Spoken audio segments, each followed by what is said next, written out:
What's going on, everybody? I'm here following the Make It Happen football camp with fellow Canadian and current Chicago Bear, Theo Benedet.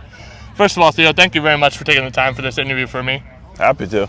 And what was your thoughts on the Make It Happen camp so far? There's a lot of talented young guns out here. It's been fantastic. I mean, it's really great just to see so many driven Canadian kids that want to get better at football and that are eager to. And also just great to see all these coaches being able to pass on their knowledge, because I think that's how we just make Canadian football better and better. Yeah, that's fair. For you, obviously, like maybe a bit of an unorthodox route compared to a lot of people's routes in football, playing youth sports and then making the jump to the NFL, kind of bouncing around, doing whatever comes with football in between. What's the whole kind of journey been like for you from your perspective? It's been whirlwind, surreal at times, but very neat and something I treasure, obviously, to have, like you said, kind of a different path than a lot of my teammates. But yeah, it's been really special, and you just make so many great relationships along the way. That's the beauty of football. It's that team sport, and now, of course, being on teams in 2 different countries, you meet guys from everywhere, so it's been cool. Yeah, that's fair. Is there anyone you've met, like, in your time in the NFL so far, maybe like a teammate or anything that, like, particularly kind of stunned you a little bit, that you're, like, watched maybe growing up or something? Yeah, it's crazy. Every day, you know, just practicing guys like Montez Sweat and other big names like that is pretty crazy. We just signed Grady Jarrett this year, who's been so dominant in the league for so long.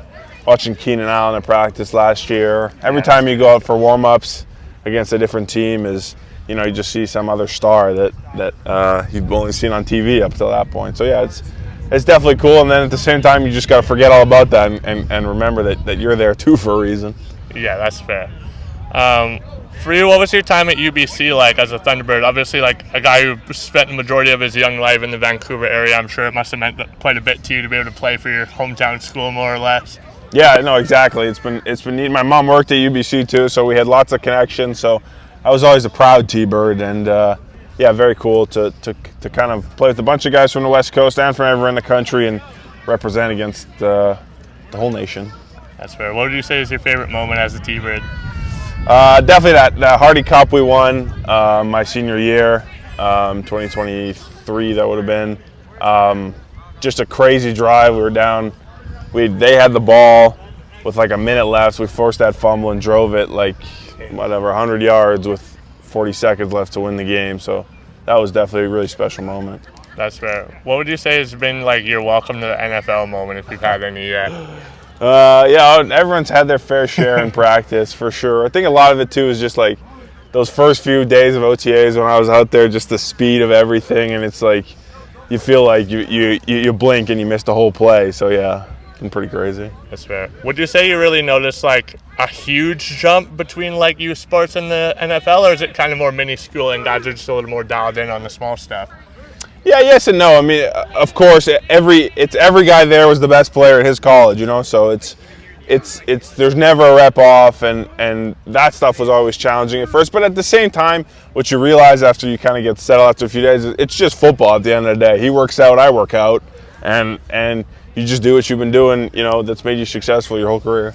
That's fair. A couple more questions for you. What piece of advice would you give young football players who are trying to maybe play like at the CFL or the NFL, or even just like the next level out of high school? Yeah, one of the things I share with these guys is you got to believe in yourself and realize how many opportunities they do have in front of them. I think a lot of guys feel like, oh, like I don't have any offers in by the, you know, grade 11, and I got to go D1 to go to the NFL, and it doesn't have to be like that. You know, you can find your way onto a CJFL team and build your career from there if you're dedicated enough. Yeah. So I would say that, and I would say just work on your weaknesses. I think that's working on your weaknesses. Yeah, like you were saying. Yeah, I would say to young players is just to work on your weaknesses and to really study that and go, well, what is holding me back as a player right now? Why am I not succeeding?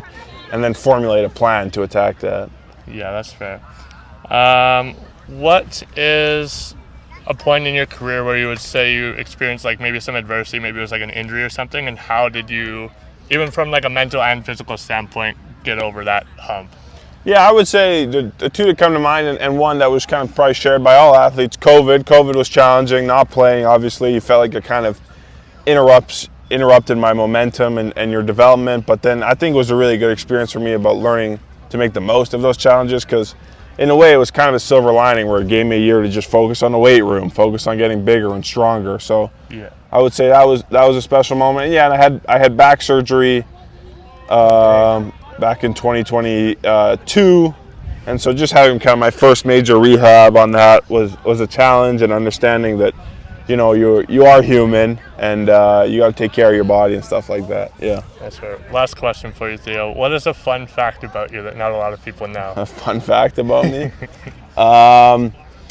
I'm the Vancouver sumo wrestling champion back in 2022. That would have been, yeah. Dang, that is a pretty fun fact. Well, thank you again very much for your time. I appreciate it. Yeah, cheers.